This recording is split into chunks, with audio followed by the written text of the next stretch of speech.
In today's episode, we're going to get into the world of dump-ins and the MEC limit. So let's dive into it. So when I'm talking to folks, I get a lot of question about dump-ins. Now, dump-ins is a term that I use for additional money that goes into the policy that's on top of the premium that you're already doing into the policy. Now, dump-ins are great because hey, right? The whole method and idea behind infinite banking is I'm trying to get every dollar that runs through my hand, run it through my privatized banking system first, and then take it out to go buy the products and services I want, make the transactions, or go do the investments adventures that I'm looking at doing. So, how I picture my policy is a funnel. I picture my policy as a funnel because what I'm doing is I want to funnel or maybe filter. I want to filter my dollars through my policy first so I always and forever keep earning that uninterrupted compounding interest that's happening inside of the policy. So, when folks have a good payday, right? They get a good windfall from work, they got a bonus, they sold a house, they sold a motorcycle, a boat, whatever it may be, and they're sitting on this large pot or chunk of cash. And typically, this chunk of cash is sitting somewhere like your conventional checking or savings account. So, what people will ask me is they'll say, well, Hannah, my premium for my policy, I'm putting in $12,000 a year into my policy. I have this year an extra $12,000 that I would like to put into it. Can I do that? And so now that's what I call a dump in. Most of the times when I see dump-ins is when folks have that large cash pot that's sitting on the side that's not doing them much. Because, let's be honest right now, y'all. If you're having your money just sit for you inside of a checking or a savings account and you're earning what? 0.02%, 0.1%? Crap, maybe sometimes you can find a bank that will pay you 1% on your money. But most of the time, if you're not letting that money move and work for you, you're actually losing that money due to the hidden tax called inflation. So what they will do is they'll say, well, why am I storing my money inside of the conventional bank, losing money while I'm doing it? Instead, I can just use that money and put it inside of my whole life policy that's specifically engineered and designed for this infinite banking concept. Because if you're working with somebody who truly understands this concept of infinite banking, they're going to put these dollars into the policy as something called paid up additions riders. So that extra dump in that you're putting in into the policy, that's going in as paid up additions riders, where in return, you're going to have immediate cash value access to that money. And right, my definition of immediately is within 30 days. As soon as you make that premium deposit into your policy, you now have cash inside of your policy that you can take out and start moving and go making more money off of it. I am not going to get into base premium, paid up additions, riders, and all of those moving parts in this episode, but go check out our YouTube, the Money Multiplier on YouTube, and you can see one of my videos on there is how I explain the base, the paid up additions, riders, and how they all work together one in one. So dump-ins are fun because, right, y'all understand why we want to put it into the policy. Earn my uninterrupted compounding, take it out, and then at the same time, my dollars are in the policy forever earning me interest. I'm out here using it in the real world, doing things, buying things, going on vacations, whatever you please with it. So now that touches on another method called the MEC limit or the MEC status, the MEC law, whatever you want to call it. So MEC, it stands for Modified Endowment Contract. And what that is because our lovely government, right? Uncle Sam wanted his cut. What they did is they came in, it was back in June or July of 88. They came in and they created this MEC law. And what this MEC law states is that we cannot overstuff or overfund our policy contracts. So imagine that this imaginary line that's throughout all policy contracts. And what you don't want to do is you don't want to go over this imaginary line. Basically, we can't fit 12 ounces of water in a 10-ounce glass. So if we overstuff this contract, what's going to happen is that our policy, it's no longer going to be treated as a contract anymore. It's now going to be treated as an investment, and thus it's subject to taxation. And let me tell you something, really the main reason why the government came in and created this law is because they realized a lot of the elite and wealthy individuals were throwing in a boatload of cash into their whole life policies. And they were thinking to themselves, oh my gosh, I can put cash inside of this vehicle, get it into a tax-free environment where it grows tax-free for me and the government's completely out of my hair. Heck yeah, I want to do that. So how does the MEC and the dump-in play hand in hand together? So the dump-in is going to be pushing you towards that MEC limit. So we just have to be careful. So if you're working with an infinite banking practitioner, they're going to be aware of this MEC law.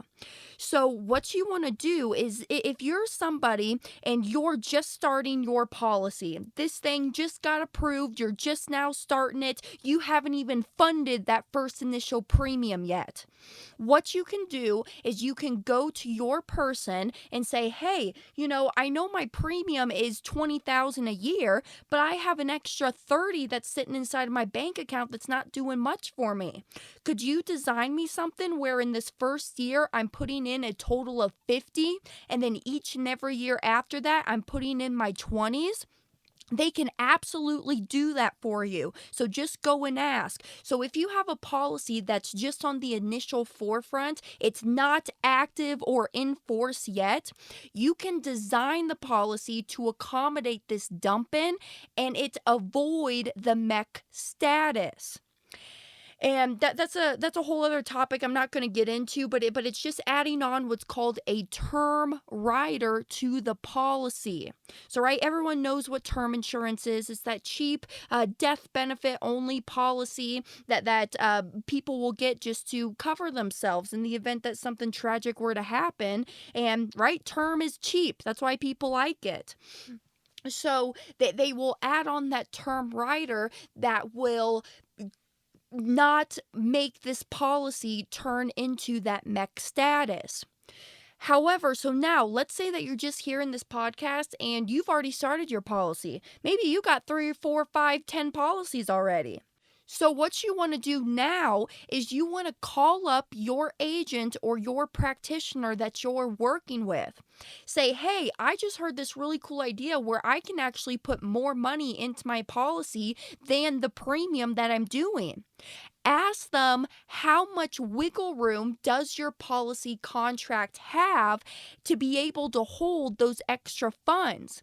Because what your person or your practitioner, your agent, your advisor, what they're going to do is they're going to call up the home office of the insurance company and they're going to ask that question. They're going to ask, hey, how much paid up additions riders can my person, Mary Smith, stick into her policy without it causing the MEC status? And the home office is going to go in, they'll run their numbers, and they'll come back and tell you how much extra dollars this policy contract can hold without it causing that MEC. So, if you have come to a point, before I get into that, what I want to say is that I in my personal opinion, I feel like you should completely max out the policy that you have. If you've got some extra funds that's just lingering around, that's you don't plan to put into the market, you don't have any investment deals you want to go put it to work for, or any debts you're trying to pay off, see if your policy contract can hold that extra dollar amount that you're looking to do. And my suggestion is to just max out the policies that you already have, right? Max it up completely to that MEC limit.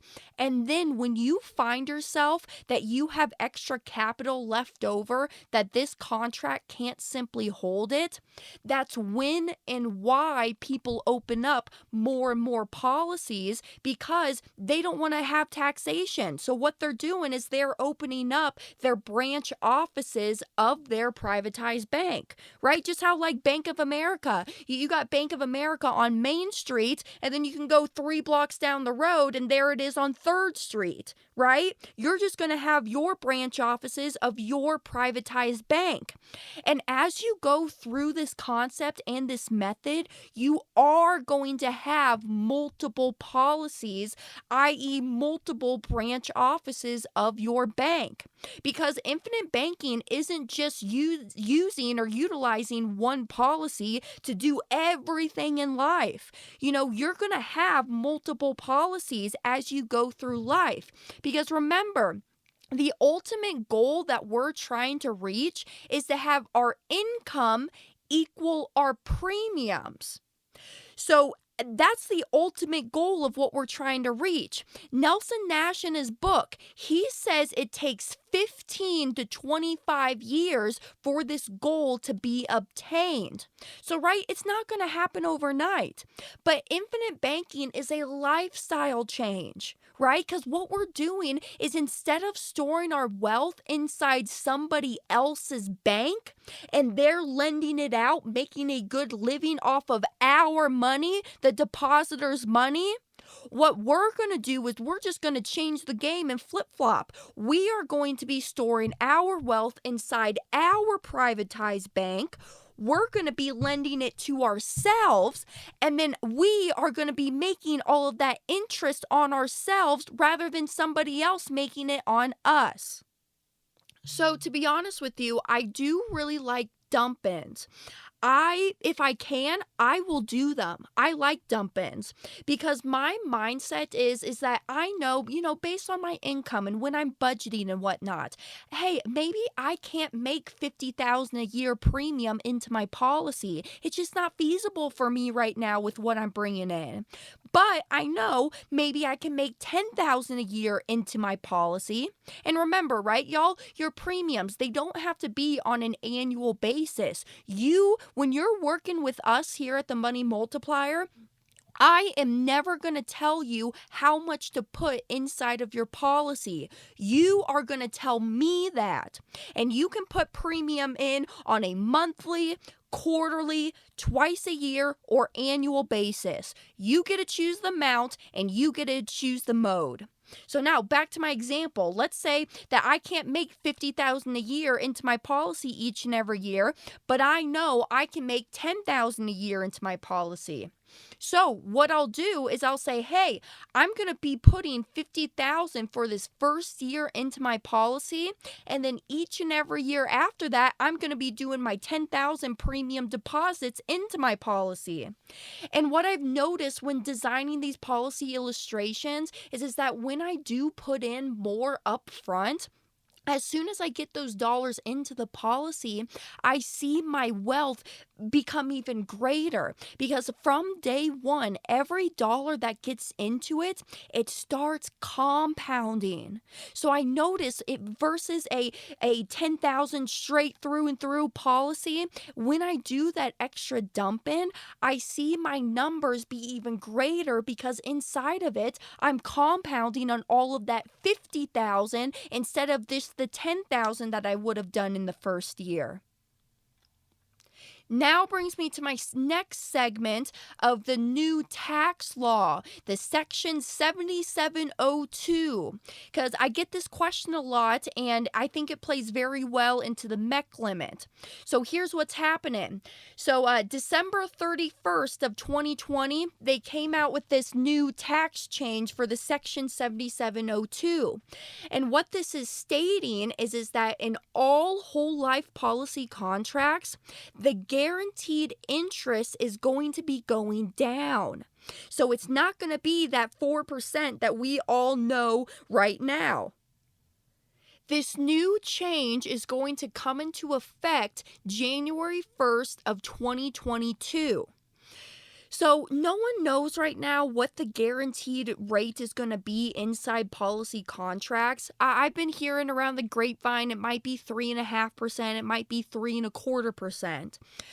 But what I do know is that due to this new change, our MEC limit on the policy is going to be a lot higher, which is good, because what's going to happen is that we're going to be able to stuff in a lot more of cash into the policy without having to add on all of that extra garbage. I'm sorry, I shouldn't call it garbage, but term is just not my favorite in my opinion. I'd rather be spending my dollars elsewhere, benefiting me, making me more money than just in death benefit term rider that's eventually going to fall off my policy. So I like this because I know I'm going to be able to stick a lot more cash inside the policy without having to add on all of those extra moving components to keep the policy tax-free. My other input on this is I feel like we're going to be receiving higher dividends in the future. So what I mean by this is that I feel like they're coming in and creating this change because of the low interest rate environment that we are in right now. So what's happening is that all of our insurance companies, right, how do they make money, right? What they do is they take our premiums in and then they go out and they reinvest it. They find government bonds, treasury notes, they find home mortgages, real estate developments, right? Like a lot of these large apartment buildings or shopping malls, shopping centers, a lot of those are funded from insurance companies. So what they're seeing is that they want to make sure that they can keep up with their contractual obligation of that guaranteed interest that they have to give each and every policy owner. So in order to do this, what they're doing is they are going to be decreasing the guaranteed rate that folks get within inside of their whole life policy contract. I see this being a good thing. And the reason I say that is because if they don't have to keep up with the 4% contractual obligation that they've promised their policyholders, what they're going to do is if their dollars keep rolling in how they are, yes, they're going to be decreasing the guaranteed side, but I think we will see this in the makeup of in the form of a dividend. Because if they don't have to keep up with the contractual obligations of that 4, and let's say they're promising us now a 3.5%, well, their obligation is not as large anymore. So when they do receive those profits that come in from their investments, they're just going to give us, the policyholders, that back in the form of a dividend, right? Because the reason that you want to work with mutual companies is because we, the policyholders, we share in the profits and the dividends of that insurance company. Totally different from a stock company. So that's why I've been saying for the last 8 months now that there's a fire sale going on whole life policies. So if you have not started it yet, I would get in now, because now and is the only time when you can lock in that contractual 4% within the policy. So go talk to somebody. But at the end of the day, it's not about the rate of return. Nelson Nash will preach that all day long. It's not about rate of return, rate of return, rate of return. Because remember, you guys, infinite banking is not an investment. These whole life policies that you're practicing and you're placing in your toolbox kit now, it's not an investment. And I want to drive that one home because I get that question so many times. Infinite banking is not about the rate of return. What you're doing is you are now being in total control of the banking aspect of your life, getting tax-free benefits, guaranteed cash accumulation, and with a permanent death benefit that you now can leave to your children, your family, your heirs at the time of your passing. Because remember, y'all, it's not if we die, it's when we die. And when we die, we can now leave this financial literacy to our families, along with all of the assets that our policy has bought us during the time that we are living, and that tax-free death benefit that will get paid out to the family. So again, I don't see much change coming down the road with the new law. Yes, the contracts are going to look a little bit different, and I'm excited. I'm excited to see how the insurance companies roll out with their new products, what they're going to look like, and kind of being a numbers nerd, but I'm excited to go in there and practice and see what they look like and compare it from this new product versus the last product that we've been using based on the mortality tables that they just updated at the beginning of 2020. But I'm excited to see what is going to come down the road and how these policies are going to perform. Because truthfully, I don't think I'm going to see any difference in the performance, my uses of the policy. I mean, no, never, never, never. It's never going to be different from the uses of the policy, how you're using it now. It's still going to be that cash flow that you can utilize. At the same time, all of your cash is still sitting in the policy compounding. You're able to utilize that cash flow within the policy to go turn around and make those transactions and investments.